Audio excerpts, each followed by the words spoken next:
Hola, buenas tardes o buenas noches, no sé ya lo que sea. Mi charla, como ven ahí, se titula Globalización, Inmigración, Paradojas y Asimetrías del Mercado Capitalista. No se oye el micrófono. Ahora sí. Yo vengo a hablar de lo que he aprendido como partícipe de la migración global y como observadora de los discursos que han surgido a favor y en contra de este fenómeno en los países receptores, como es el caso de España, desde los años 90. En mi opinión, no se puede comprender la migración contemporánea, sus causas y sus efectos no me refiero solo a los países, sino a los inmigrantes y a los emigrantes, no a los migrantes, sin comprender el sistema en el que sucede. Mi premisa es que vivimos en sociedades de mercado, no en economías de mercado, no en sociedades democráticas, vivimos en sociedades de mercado en una sola economía global. Eso envuelve tres procesos. Primero, la creciente mercantilización de cada vez más elementos de la experiencia humana. Como veremos, esto tiene un efecto particular sobre las mujeres. Segundo, la economización de las personas, no como de economizar, sino de economía, ¿no? De las personas, de las ideas, de las comunidades, de los lugares, del conocimiento, etc. O sea, su transformación en factores de producción o en bienes de mercado, elementos móviles e intercambiables, lo que significa que la migración es parte consustancial del sistema y que frenarla es como ponerle puertas al campo. Y por último, la idealización de las personas libres, y hago así libres porque me refiero que no es una libertad rara, ¿no? Las personas que superan todo lo que las limite, lo que limite su autorrealización. Y estos límites son límites culturales, límites familiares, geográficos o incluso biológicos. Hablando primero de la mercantilización de la vida humana bajo el capitalismo continúa expandiéndose y empieza, digamos, ya con la revolución industrial. Continúa expandiéndose, alcanzando espacios que estaban antes fuera del mercado. Y los espacios que todavía quedan fuera del mercado son o incluyen el ámbito de la intimidad y el hogar. O sea, el ámbito de acción que se le ha asignado a las mujeres. Y a las mujeres por cuestiones de género, por cuestiones de sexismo, patriarcado, etc., pero también a las mujeres por cuestiones biológicas. La evidencia más chocante de esto se encuentra en la megaindustria de la reproducción, que incluye la compraventa de semen, que eso es muy fácil, donar semen, vender semen es muy fácil, pero también está la compraventa de óvulos, que es una cosa mucho más compleja y que puede tener efectos de salud tremendos. El alquiler de mujeres, porque no son vientres, cuando uno está embarazada, completa tú. Y la compraventa de bebés. Todo informado por clase social, porque quien vende óvulos es de una clase, quien vende el vientre lo alquila es de otra, quien lo compra es de otra. Por nacionalidad también, y obviamente por sexo. Esto afecta más a las mujeres. La industria de la explotación sexual también se ha expandido, especialmente a través de la pornografía y las plataformas. Porque esto significa que ahora hay mujeres metidas en esto que hace 20 años jamás no habían planteado que estarían como estudiantes universitarias, etc. Pero además, como se le llama trabajo sexual, pues entonces se normaliza completamente y se sigue expandiéndose. A veces se habla incluso de la inversión del capital sexual. Entonces se dice, invierte tu capital sexual así para sacar dinero, etc., ¿no? Por no decir nada de la industria farmacomédica de las identidades de género, que es otra cosa que muestra cómo otro aspecto de la vida humana queda en algo mercantil que se puede comprar y vender. Y finalmente, la existencia de un nicho laboral de cuidados y servicios domésticos en España muestra otra dirección en la que se expande el mercado capitalista global.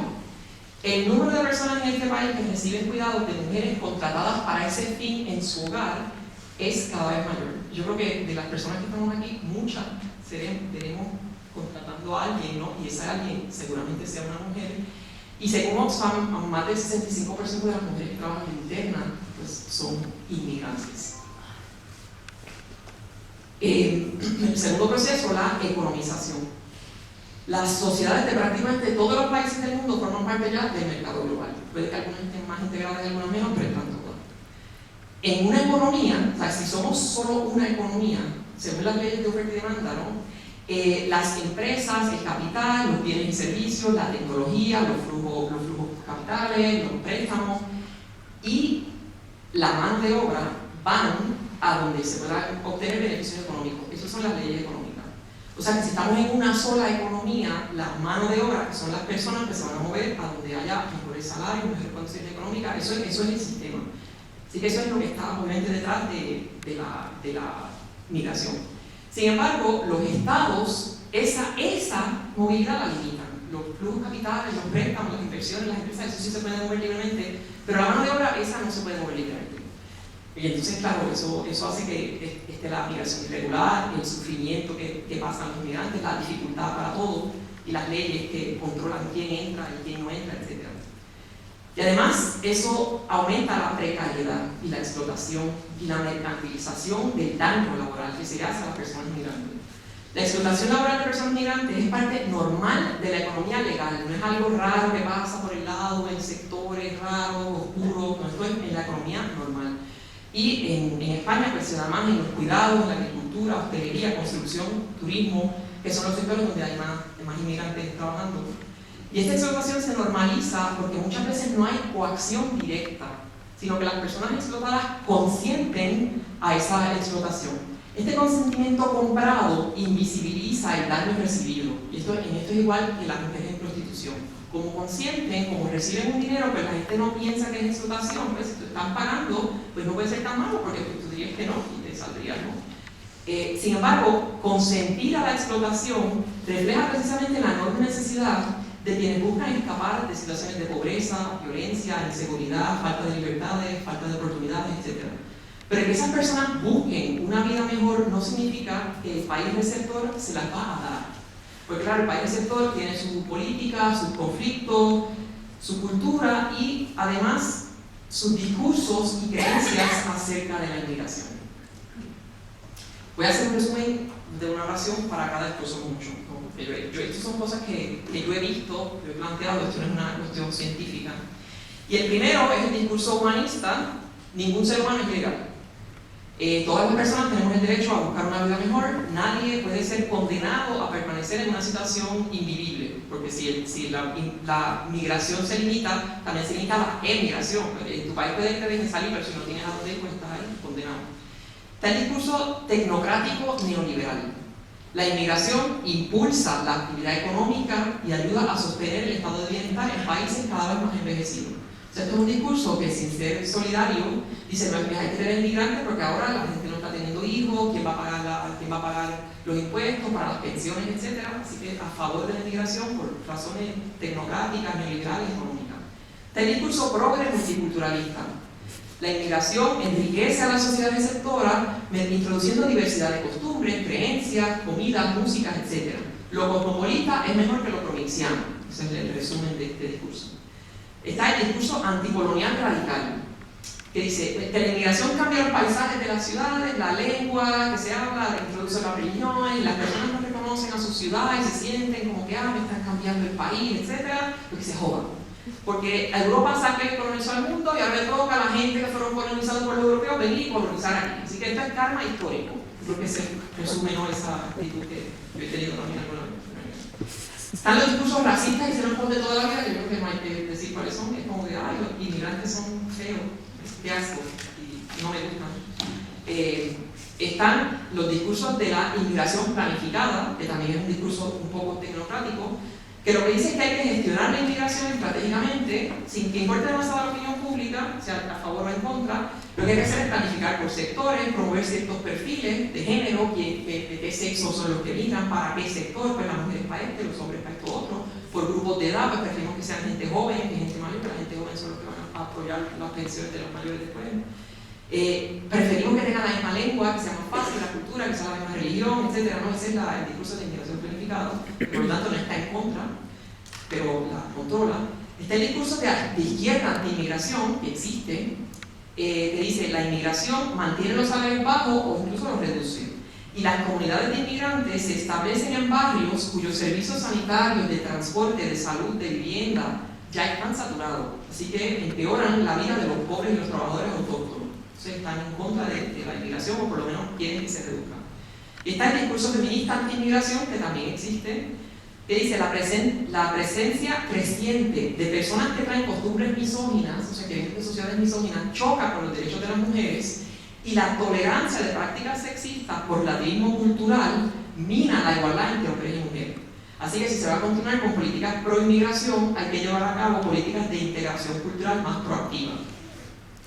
Y también hay un discurso conservador anti-inmigración que no es necesariamente racista o xenófobo y que dice que la inmigración masiva, siempre hablan de la inmigración masiva, o sea, de cientos de miles de personas en ciudades o miles en ciudades pequeñas o cientos en pueblos, ¿no? Erosiona la unidad social y también el arraigo de las costumbres propias, porque introduce costumbres nuevas y códigos morales y de conducta distintos. Y en un sitio donde, especialmente lo de los códigos morales, o sea, si esto está bien, aquí está mal hacer tal cosa. Pero viene gente de una comunidad para que está bien hacer, por ejemplo, viene un montón de gente de Alabama y todos están armados. Entonces, no puedes ir armado por ahí, pero para ellos está bien estar armados. Uso ese ejemplo porque nadie piensa que un montón de gringos viniendo no daña la cultura, pero cuidado de donde vengan. Estos son el resumen de los discursos, siempre me voy por ahí. Pero hay una serie de premisas y problemas y cosas ciertas sobre estos discursos, ¿no? Excepto los racistas de toda la vida, todos estos discursos plantean cosas que no son totalmente falsas. Todos dicen un grano de verdad en cada uno de ellos, ¿no? Pero los detractores y creyentes de unos niegan completamente, no, esa gente son unos anormales, unos idiotas, unos hippies, esa gente son asquerosos, no les vamos a escuchar. Sin embargo, hay que ver la complejidad de los discursos porque todos estamos hablando de personas, no solo de los que vienen, sino de los que están. No hay que tomar a ver qué está pasando, qué es cierto y qué es falso. La política pública de España es más bien de los tecnocráticos. Hay que aprovechar la inmigración que sea buena porque no, es buena para nosotros económicamente, así que es buena. Esto toma a las personas como factores de producción, o sea, los inmigrantes como personas no importan. Sin embargo, en España hay una solidaridad en muchos sectores de población, de instituciones, etcétera, que son muy solidarios con los inmigrantes y por lo tanto están a favor de la inmigración, de la regularización, de que haya más inmigrantes, más inmigración, etcétera. Y sin embargo, yo voy a plantear que la verdadera solidaridad, como inmigrante que soy, pero además como observadora de las razones para la inmigración, la verdadera solidaridad estaría con eliminar la desigualdad que lleva a que haya gente que se va de su país. La verdadera solidaridad no es con los inmigrantes, no, pues que vengan venezolanos, que vengan colombianos, que vengan, si quieren venir, pues sí, ¿no? Pero el punto es que en general la gente no se quiere, la gente querría poderse quedar en su país y no vivir en una inseguridad brutal como lo que está pasando ahora en Ecuador, y no vivir en guerra, etc. Así que la verdadera solidaridad de la gente estaría en luchar contra la trata, luchar contra el narcotráfico, que al final pues hay narcoestados y la gente se ve expulsada de estos sitios. Así que no es solo con las personas que ya se han ido, que también, pero para que no siga ocurriendo esta inmigración de gente que no se quiere ir, habría que ser solidario con la desigualdad, o sea, acabar con la desigualdad. Pues la gente no se quiere ir. Entonces, la gente en general, la mayoría de las personas no se quieren ir y no se quieren ir en esas condiciones, como, o sea, no porque yo quiera, sino ya, y se va uno y deja a la familia, muchas mujeres vienen y dejan a los hijos, entonces ahorran dinero, etc. O sea, esa no es la condición en la que uno cuando quiere emigrar se quiere ir. Ya se llegamos al último proceso, ¿no? al de la liberación de la gente.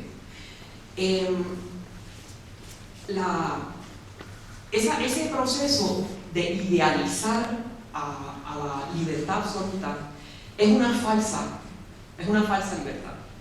Porque lo que propone es que nuestra autorrealización requiere que superemos todo límite. ¿Pero qué son esos límites? Pues esos límites son las deudas que adquirimos como seres sociales, las necesidades que tenemos como especie y nuestras circunstancias vitales. Son los lazos que nos conectan a otras personas que requieren que nos sacrifiquemos, que uno no va a hacer lo que le dé la gana. Uno tiene que, si tienes un bebé, pero tienes que cuidar, se enferma tu mamá, pues la tienes que cuidar, ¿no? Así que esos son los límites que hay que superar, como que no, esto si te limitas tú lo superas, fíjate. También los lazos que nos conectan a los lugares de nuestra infancia, a los paisajes de nuestra gente, son la lengua que tenemos, pues eso nos limita porque tienes una cuando naces, a menos que en tu casa pues te hablen otra lengua, tienes todo, pero tu lengua es un límite en realidad para ti. Pero es una cosa hermosa, ¿no? Los límites son hermosos. Son nuestras costumbres, nuestras prácticas, son las normas y creencias que internalizamos como miembros de una o de otra cultura. Las personas no somos seres incorpóreos, autónomos, intercambiables. Quien corta todo lazo para autorrealizarse, corta parte de sí. Por eso emigrar es doloroso, porque quien se va del país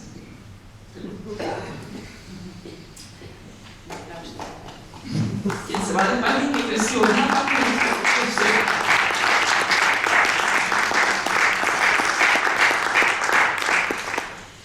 especialmente si se queda su familia extendida, incluso quien emigra por circunstancias felices, sin problemas económicos, como fue mi caso, que emigré por amor, sufre esa dualidad y esa división. Porque me ven aquí y yo estoy incompleta. Mi corazón se quedó frente al mar, como dice la canción de mi viejo San Juan. Se quedó frente a la casa de mi madre, frente a mi antiguo colegio, a la plaza del pueblo, con mis sobrinos, con mis hermanas, con mi mamá, con mi tía, con mi primo. Y está agrietado por lo que supone tener a mi hija en un país y a mi madre en otro, separadas por un océano. Por más racional y moderna y cosmopolita y solidaria que intente ser una sociedad de mercado progresista, las personas seguimos siendo miembros de la especie humana, primates sociales y gregarios que nos aferramos a nuestras familias, a nuestras costumbres, y que se nos hace muy difícil comportarnos y sobrevivir sin nuestra mente. Por eso, pensar en la migración debe ir más allá de fomentarla o de frenarla. Hay que pensar en qué modelo económico, político y social construir, que respete nuestros deseos de sobrevivir, pero también de amar y ser amados y de echar raíces, además de fruto, de tener bienestar en el rinconcito del mundo en el que deseamos estar. O rinconcitos, porque a veces somos capaces de tener dos hogares, en dos países distintos y distantes, aunque no tengamos esta jornada, Ángeles, en especial, porque creo que es muy importante crear estos espacios, ¿no?, de participación y, bueno, pues visibilizar muchas de las cuestiones que muchas veces están invisibilizadas, ¿no? Y bueno, también quiero dar un agradecimiento a la Secretaría Confederal de Comisiones Obreras y a la asociación ESCODE, que, bueno, hicieron este estudio y que me han dejado apropiarme de él para que lo presente aquí esta tarde. Es un estudio que lleva por título Mujeres migrantes ante el acoso sexual y por razón de sexo en los entornos laborales desde una mirada interseccional y antirracista. Es un estudio nuevo, hay muy pocos, la verdad, de hecho, es en España sobre este tema, y creo que es importante también, pues, ponerlo sobre la mesa. Que parte de una idea muy clara, y es que no todas las mujeres viven el acoso en las mismas condiciones. Las mujeres migrantes lo enfrentan desde una posición de mayor vulnerabilidad, porque en ellas se cruzan, pues, múltiples factores. Ser mujer, ser migrante, a veces estar en situación administrativa irregular, trabajar en sectores precarizados y tener menos redes de apoyo. Por eso el estudio adopta una mirada interseccional y antirracista, y es que no solamente vamos a hablar de machismo, vamos a hablar de machismo, pero también de racismo y de precariedad, todo actuando al mismo tiempo. Para ello, antes de empezar, bueno, sabéis que vengo de un sindicato y, como no podía ser de otra manera, pues el estudio se basa también en el contexto, ¿no?, de la situación laboral de las mujeres migrantes. Para entender el problema, pues hay que entender primero el contexto laboral. Las mujeres migrantes presentan tasas más altas de desempleo. Cobran entre un 15%, son siempre, os estoy hablando en términos generales, cobran entre un 15 y un 35% menos que las personas españolas. Están concentradas en sectores como puede ser la restauración, el comercio, el empleo del hogar, los cuidados, la agricultura. Y tienen una mayor presencia también en la economía sumergida. ¿Esto qué significa? Pues significa menos derechos, menos protección y más miedo. Además, muchas no pueden convalidar sus títulos, lo que las relega a empleos de baja cualificación, a pesar de que pueden tener en muchos casos formación superior. Y también algo muy importante, que muchas veces el acoso no ocurre cuando están ya en un trabajo, sino ocurre antes, cuando están accediendo al empleo o están haciendo esa búsqueda de empleo. Y claro, esto ya, pues, queda fuera de las relaciones formales, lo que dificulta muchísimo más pues que pueda haber una denuncia, por ejemplo. ¿Qué analiza el estudio? Bueno, pues el estudio combina un análisis normativo, lo que es de toda la legislación existente, y documental, pues, por ejemplo, de todas las disposiciones que puede haber europeas, por ejemplo. Una encuesta estatal a mujeres inmigrantes, se hizo una encuesta a una muestra de mujeres bastante significativa, y luego entrevistas y un grupo focal con asociaciones que se dedican a atender a mujeres migrantes. La encuesta incluía 31 preguntas sobre su perfil, situación laboral y experiencias de acoso. Y aunque es un estudio exploratorio, que es un preestudio, tiene unas conclusiones, la verdad, que muy contundentes. Las mujeres más afectadas, según la encuesta, son las mujeres jóvenes, especialmente las menores de 25 años. Son mujeres con un nivel formativo básico o medio, en la mayoría de los casos solteras o separadas, y que llevan una media de menos de 10 años en España. O sea que juventud, precariedad y menor arraigo se combinan y ahí pues aumenta el riesgo de sufrir acoso. Por sectores, el 61% de las mujeres encuestadas habían sufrido acoso y eran de los sectores de la restauración y del comercio. Un 11% eran empleadas de hogar o de empleadas de limpieza. Un 10% se dedicaban a la industria manufacturera y agrícola, otro 10% tenían empleos en trabajos de salud y cuidado de personas, un 3% eran trabajadoras técnicas y un 1% cargo directivo. Las características de este acoso sexual pues, son muy variadas, desde comentarios verbales inapropiados, como piropos, chistes o bromas con contenido sexual, miradas y gestos inapropiados. Un tercio de los acosos involucraban contacto físico no deseado o intimidación, con tocamientos o acorralamientos, y también en muchos casos eran presiones para obtener favores sexuales y también acoso a través de medios digitales. Hay unas gran barreras de las mujeres migrantes.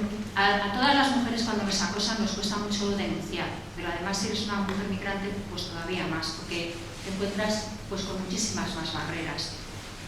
La gran mayoría no denuncia. En muchos casos, nos pasa también a las mujeres, que en muchos casos hemos normalizado esa violencia que se tiene hacia nosotras.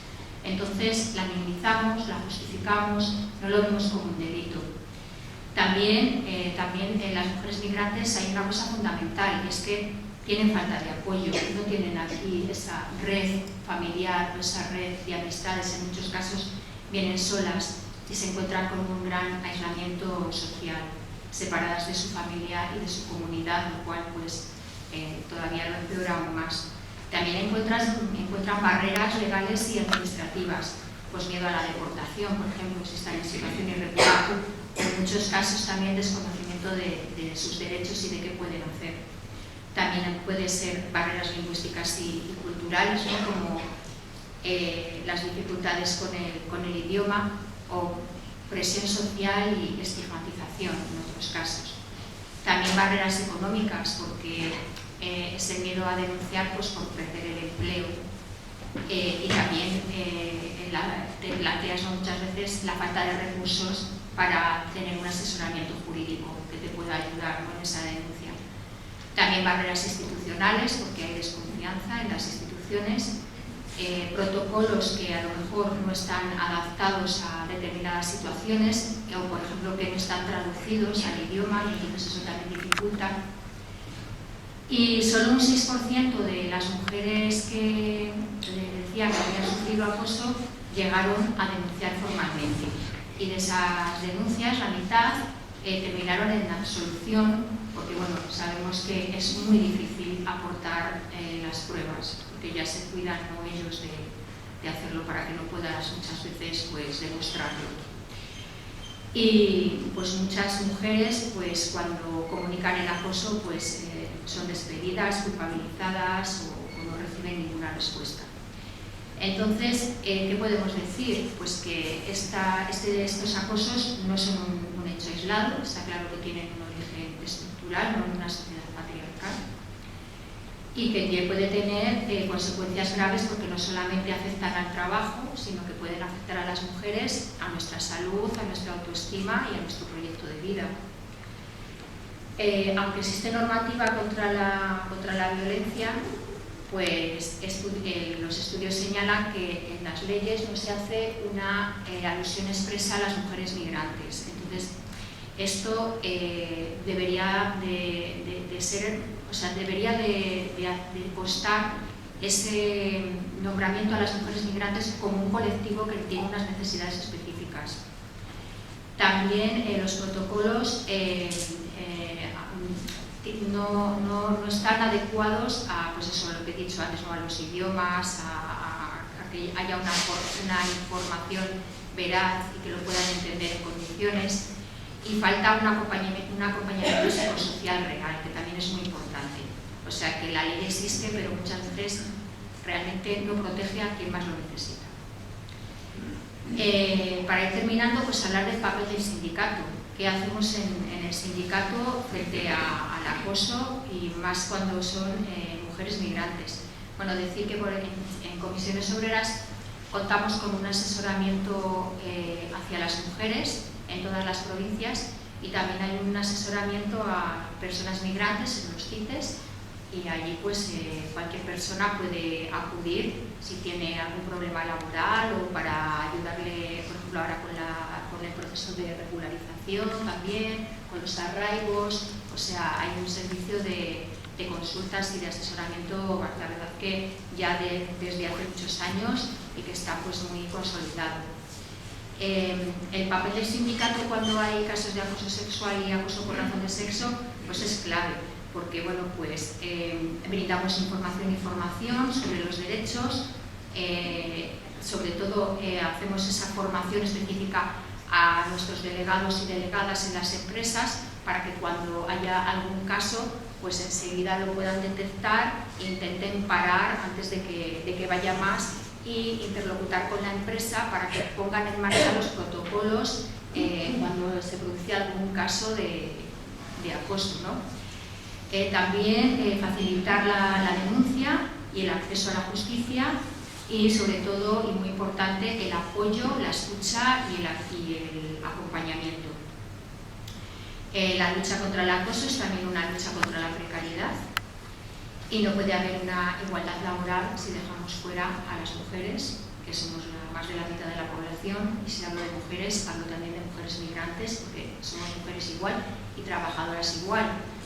Me llama mucho la atención que lo hablábamos, ¿no?, de los discursos de que van a venir personas migrantes a trabajar. No van a venir, ya están, son compañeras nuestras de trabajo. Yo tengo muchas compañeras que vienen de otros sitios, son unas compañeras más, como igual. Y bueno, también otra de nuestra labor como sindicato pues es exigir una mayor implicación a las instituciones, pidiendo más recursos y sobre todo, pues por ejemplo, a la inspección de trabajo, ¿no?, que es un poco pues, lo que tenemos desde el sindicato para cuando ya la empresa no entra en razón o no quiere hacer algún protocolo o cualquier cosa, pues ir a la inspección de trabajo para que obligue a la empresa a hacerlo. Y sobre todo, trabajar mucho desde la prevención, no esperar a que se produzca el caso, sino hacer muchas campañas de sensibilización y formación para prevenirlo, que es lo principal, ¿no? Prevenir antes que curar, pues lo mismo. Y ya para cerrar, no sé qué tal voy de tiempo, pero decir que el acoso sexual contra las mujeres migrantes, creo que ya lo he dicho antes, no es un problema individual, es un problema estructural. Es la consecuencia de un sistema que combina patriarcado, racismo y desigualdad económica. Si queremos erradicar el acoso en el trabajo, tenemos que hacerlo desde una perspectiva feminista, antirracista y sindical. Y ninguna mujer tiene que elegir entre su dignidad y su empleo. Nada más, muchas gracias.